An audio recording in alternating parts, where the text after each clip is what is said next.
Filipino movies are not even sad. Are you sure? Then look at this. Oh anak, dating gawi. Sa paborito nating kapitbahay? Siya si Tatay Albert, ang aking superhero. At dito ang aming dating gawi. Nandiyan siya palagi. Sa lahat ng bagay. Laging kasama. Siya ang lakas ng aming pamilya. Pero isang gabi, umuwi si Tatay Albert. First time kong nakita siyang ganun. Mula noon, marami nang nagbago.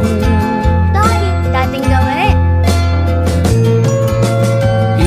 Naku, muna kayo na. Hello po. Kaya ko po yun. Lumalang ang pagsasama namin ni Tatay Albert.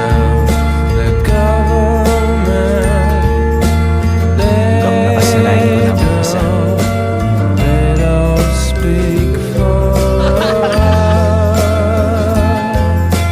Habang si Tatay patuloy sa pagkayod,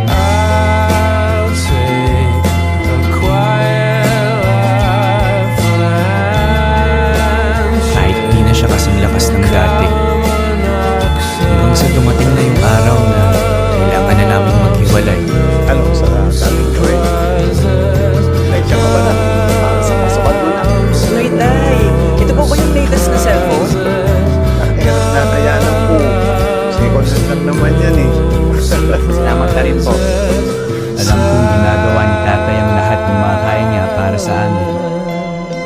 Yun yun ang gagawin ko. Pero hindi pala yun madali. Ang hirap palang pagsabay ng buhay at paghahanap buhay.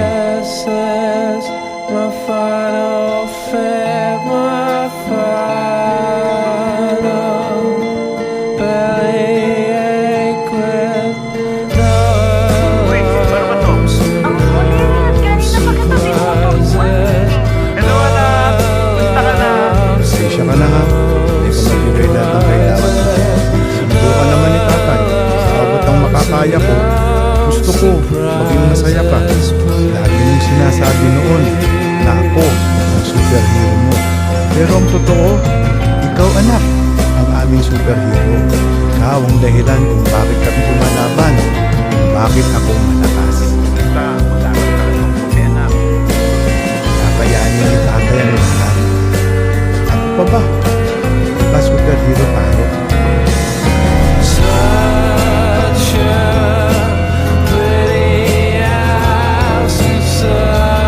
Tay, dating gawin. Sa paborito dating kapitbahay. Si Tatay Albert.